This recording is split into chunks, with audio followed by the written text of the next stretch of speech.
kok keberadaan Selinda nggak ada katanya, ya kan weh. Makanya kalian gak usah percaya kan Selinda ini kesurupan. Bahkan si Mel-Mel ini melihat kalau si Pina itu dirudal paksa oleh beberapa orang. Hola netizen yang tercinta, beredar di media sosial diduga rekaman CCTV kasus Pina Cirebon. Ada banyak akun yang memposting video diduga CCTV kasus Pina. Dalam rekaman diduga CCTV kasus Pina tersebut tampak segerombolan pemuda menggunakan sepeda motor. Namun rekaman diduga CCTV kasus Pina Cirebon ini belum dapat dikonfirmasi kebenarannya. Diketahui pada Sabtu 27 Agustus 2016, Vina dan kekasihnya Eki ditemukan tewas di flyover Talun Cirebon. Awalnya Vina dan Eki dianggap sebagai korban kecelakaan. Namun dalam perkembangan penyelidikan ayah Eki, Turudiana, kasus ini justru menjadi seorang warga Talun, Ferry, menerangkan bahwa di sekitar tempat kejadian perkara atau TKP memang terdapat CCTV. Kasus Pina menjadi polemik karena 8 pelaku membantah telah melakukan, termasuk kini DPO yang baru ditangkap Peggy Setiawan juga membantah terlibat kasus tewasnya Vina dan Eki. Menurut Ferry, jika memang CCTV tersebut bisa dibuka, maka kasus Pina Cirebon dapat dibuktikan sebagai atau kecelakaan. Kata Ferry, bukan hanya di flyover Talun, CCTV juga terdapat di 2 minimarket sekitar TKP. Sayangnya, Ferry tidak bisa memastikan apakah rekaman CCTV tersebut masih bisa diakses atau tidak. Sementara itu, pengacara para terpidana kasus Pina, Jogi Nainggolan, mengatakan CCTV tersebut tidak pernah dibuka di pengadilan. Nah, gimana nih menurut netizen yang terhormat? Silahkan berkomentar ya. Linda kesurupan lagi weh di rumah Hotman Paris. Muncul lagi di Asep, muncul lagi si Mel-Mel. Katanya kayak gini cerita si Mel-Mel yang sekarang sedang dilindungi oleh Hotman Paris di rumahnya, entah di mana nggak tahu. Keterangan si Mel-Mel ini adalah kakak mereka. Kakak maksudnya lebih tua lah dari mereka, si Linda, si Pina, dan si Eki ini.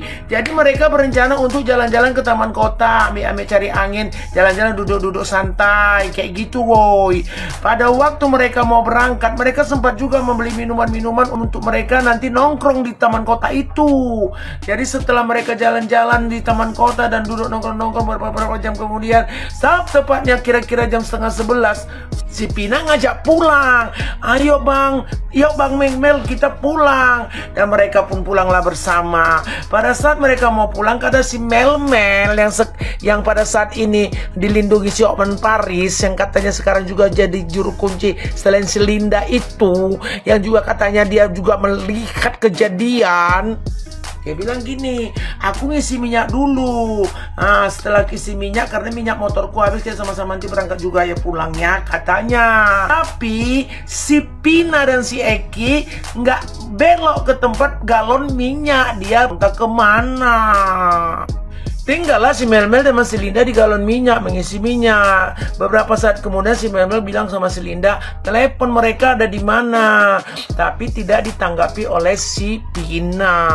Nggak tahu apa yang ada di otak si Mel-Mel dan otak si Linda ini. Entah apa yang dilakukan si Linda, ngechat, entah apa yang di pikiran si Mel-Mel, hanya Tuhan lah yang tahu. Betul nggak weh? Beberapa saat kemudian itu di beritanya ada telepon yang mengatakan kepada si Mel-Mel dan si Linda kalau si Pina dan si Eki sudah dihajar, dibabak belurkan di sana, di jalan di alun-alun dekat ke rumah gubuk.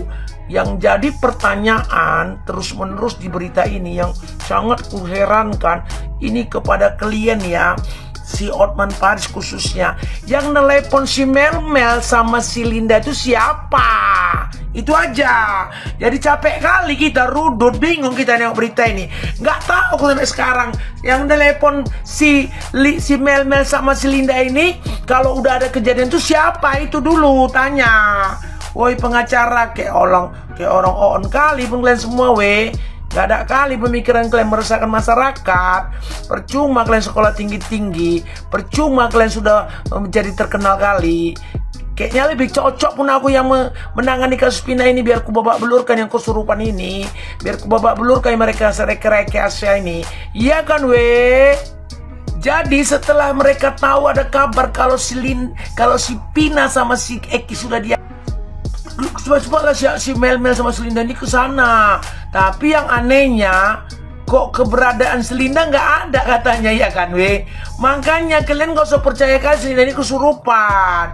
Jadi katanya si Mel ini datang ke lokasi tempat kejadian, ada di sana gubuk-gubuk. Di gubuk-gubuk itu ada juga katanya si Asep aja lah, aku bilang capek kali Aep.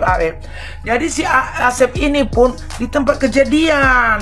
Kalau dia sudah melihat apa yang sudah terjadi, dilempar kepala si Eki sama si Pina pada saat di motor, dia melihat semua kejadian. Bahkan si Mel ini melihat kalau si Pina itu dirudal paksa oleh beberapa orang yang pada saat itu mengapakan mereka lah. Nggak usah kali lah keras-keras sekali di video TikTok ini, ya kan. Kalau bahasa-bahasa yang seram nanti di take down, iya kan Jadi kesimpulan yang mau ku kasih tahu sama kalian para netizen yang sedang mengikuti kasus Pina ini kau catat semuanya, mereka semua masyarakat lah yang ku kasih tahu pada saat ini, kalian catat di otak kalian ya Di dunia ini tempat panggung sandiwara pertama. Kedua, di muka bumi ini siapapun sudah tidak bisa dipercayai lagi. Mau suami, mau anak, pengacara, bupati, presiden, sudah tidak bisa lagi dipercaya. Janji-janjinya semua tidak bisa percaya. Diriku sendiri pun udah nggak bisa aku percaya lagi. Jadi semuanya mereka yang ada di kasus Pina ini mengasih keterangan apa segala macam, Mel, Asep, Linda, Egi, Peggy, bahkan semuanya istri bupati sama Paris, semua Kapolsek dan Kapolda Jawa Barat, ada lagi sampai kalaupun kasus ini sampai ke Kapolri Indonesia, kalaupun sampai ke Prabowo, Pak Jokowi, semua sudah tidak bisa dipercaya. Cocok kalian rasa? Intinya gini aja, biar jangan terjadi lagi kasus-kasus seperti si Pina ini. Kalian anak perempuan yang masih belia, yang umur kayak gitulah 16 tahun, nggak usah kalian keluar malam, nggak usah menyodor-nyodorkan diri untuk bisa mau diporkos, nggak usah menyodor-nyodorkan diri supaya orang berbuat yang nggak benar kepada kalian. Dan kalian pun mak-mak, orang tua mana saja lah, kalau anak kalian masih di bawah umur, masih SMA, nggak usah izinkan dia keluar. Lewat jam 10 malam kalian cari, itu aja. Udahlah, yang lalu biar berlalulah. Usut rudut semuanya kasus Pina ini. Ada lagi si Mel, ada lagi si Asep, kesurupan lagi si Linda, datang lagi istri bupati, keluar kalau anaknya nggak cocok umurnya katanya lagi. Banyak kali. Biar kau tahu ya istri bupati, kalau masalah umur yang kau bicarakan, seringkali di Batam ini, di mana saja kulihat, umur orang 45 tahun bisa dibuat 20 tahun. Umur orang 25 tahun bisa dibuat 35-40 tahun. Umurku pun dimudahkan untuk sekolah. Tetangga kiri kananku muka belakang, biar bisa dia melamar, umurnya 40 tahun, dibuat 26 tahun. Itu kak. Jadi kayak gitu. Kok jadi aku yang ngajari istri bupati Cirebon ini ya? Itu kesimpulan yang aku kasih tahu. Hindari anak-anak gadis kalian biar jangan diperkos. Hindari pergaulan-pergaulan yang buruk, gitu aja. Dan kalian pun geng-geng motor, kalau kalian suka geng motor kalian, kerjakan aja. Karena itu baju coklat nggak peduli kali dengan geng-geng motor ini. Dibiarkan ya kalian. Kalau itu memang hobi kalian. Tapi kalian udah, kalau memang nggak hobi kalian, berhenti. Pikirkan masa depan. Oke lah ya. Salam waras, salam sehat. Linda, kesurupan lagi kau. Biar ada informasi yang didapat baju coklat. Bukan bermaksud nggak percaya sama kinerja kepolisian. Cuma gimana ya? Nggak tahu ini teman-teman sependapat atau enggak sama Ella. Jadi tuh menurut Ella tuh gini. Apa sesulit itu menangkap seorang kuli bangunan? Mohon maaf ya, ini bukan tentang kita underestimate sama sebuah profesi. Kita tahu kalau kuli bangunan secara kedudukan gitu ya, maksudnya nggak mempunyai power yang terlalu besar kan gitu. Apa sesulit itu polisi menangkap satu orang di mana beliau adalah dia adalah buruh gitu ya, buruh kuli bangunan, sampai 8 tahun nggak ketemu. Aneh aja, sesulit itu. Dan ketemunya pun di Bandung, sehutan-hutannya Bandung gitu ya. itu kan masih pedesaan tuh. Kecuali kalau misalkan di Kalimantan misalnya, atau di Aceh kan lebih jauh gitu ya, jauh gitu. Lah ini mah kan Jawa Barat, dimana Jawa Barat itu populasi terpadat gitu ya. 8 tahun baru ketangkap setelah viral itu pun gitu. Dan ternyata hanya seorang buruh, sesulit itu. Tapi kalau misalnya nih ya, itu dia hanya nyamar gitu. Dia cuma nyaru jadi buruh gitu ya, dan terbukti misalnya nanti dia emang orang yang punya power besar gitu keluarganya, ya masa pas udah viral cepet banget ketangkepnya gitu. Masa segampang itu juga. Jadi menurut Ella, kalau seandainya dia punya power yang besar, keluarganya yang punya power, ya janggal. Kalau seandainya dia hanya seorang buruh pun ya janggal. Ya yang bikin gak janggal apa? Ya kalau seandainya salah tangkap, atau takut salah ngomong, atau sengaja nyari korban untuk ditangkap gitu. Belum lagi dari tanda-tanda fisiknya, nggak ngebahas tentang katanya kalau dari sketsa rambutnya keriting lah, apa tiba-tiba tuh lurus dari anting lah gitu ya, dari tindikan kuping.